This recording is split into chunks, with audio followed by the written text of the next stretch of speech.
So, Deltarune tomorrow, am I right? Okay, so Deltarune chapters 3 and 4 are coming out very soon. And as one of my favorite games ever, even though it's not even finished yet, I've always wanted to make a video on it. Specifically, a theory video. So, of course, when's the best time for that? Right before this whole age of theorizing ends? But genuinely, I really wanted to contribute my own theory to the insane amount of them that have popped up since chapter 2 came out. Like seriously, this is one of my favorite times to watch theory videos, like the early days of FNAF. But obviously, I have a problem. People have already theorized what feels like every inch of this game. And honestly, even before all that, despite loving theories, I'm not very good at coming up with them. So what could I possibly theorize about? Well, just look at the title. Oh, and by the way, despite technically being a Deltarune video, this is going to contain lots of stuff related to Undertale. So, spoilers. If you somehow don't already know these games, why the hell would you click this video if you didn't? Okay, so here's the one detail that's bugged me since the beginning of chapter 2. But it's actually been there in every sense all the way back to chapter 1, and it's what got me down this rabbit hole. The simple question of, why aren't there any save points in the light world? This is not something that no one has mentioned, but I think it's a way to overlook detail. Like, this is where I started thinking about stuff that doesn't get mentioned in Undertale. Like, can people even use the save button on the surface? I always thought not. Because I mean, before Frisk fell into the underground, Floey had the power to save, but when Frisk fell, Frisk showed that power. And it's stated that only the most determined creature has that power. And since Frisk was presumably alive before they fell, and only got it when they fell, I think that suggests saving is impossible on the surface. So what does all of that mean? I think it suggests that the surface and the underground, in Deltarune's parallel story, are the light world and the dark world. And this makes sense, right? In Undertale there are monsters and humans. In Deltarune there are darkness and lightners, but after some thinking, I think this one implication also solves some lingering mysteries from Undertale and hints at Deltarune's future. As long as you're willing to do some stretching, which is what theories are for, right? Okay, first thing I want to point out is that the barrier and the dark fountain both take soul magic to destroy or seal. And specifically, human souls at that.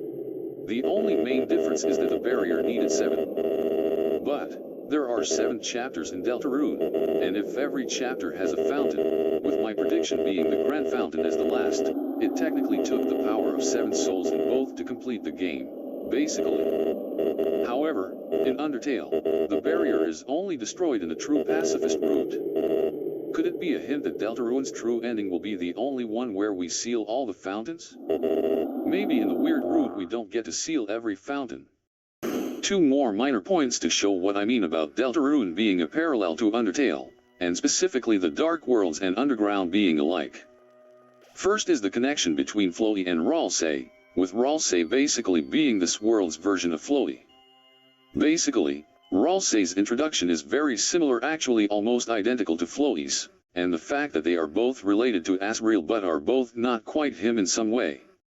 Next, and the more obvious one, is the fact that in Undertale you fall into the underground, and in Deltarune you fall into the dark worlds. This may seem minor, which it is. But I do think it was a very specific choice to have the Lightners fall into the dark world, instead of getting there literally any other way. But okay, so what if the dark worlds and underground are parallel to each other? Well, not much, unless we infer some things. Like, first of all, something from Undertale that I've always questioned is how did the humans win the war so easily? I mean, it's believable that humans won the war due to how much stronger they are described to be, both in their soul and physical body, but the Ruins waterfall says that not even a single human soul was lost in the war? That seems kind of crazy. You'd think there would have been at least one death. I mean, monsters have their magic, right?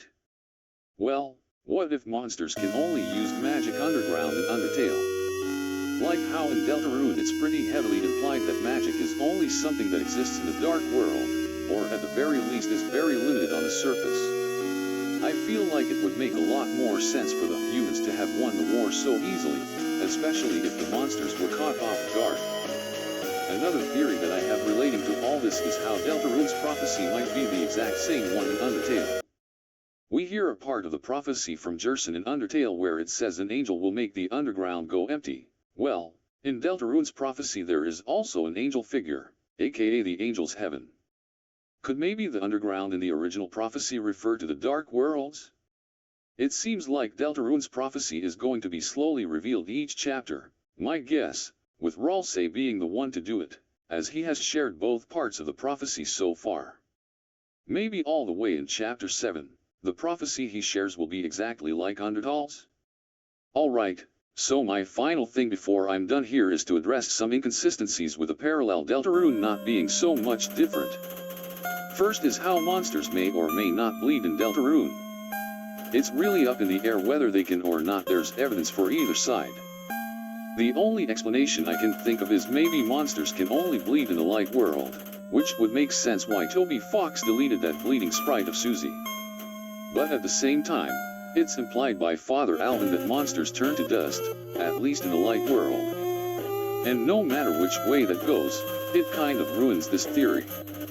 Okay, so that's pretty much all my thoughts. Sorry this video has been kind of rushed because of school and the fact this is my first time doing something like this. But either way, I hope you enjoyed this, and happy Deltarune tomorrow.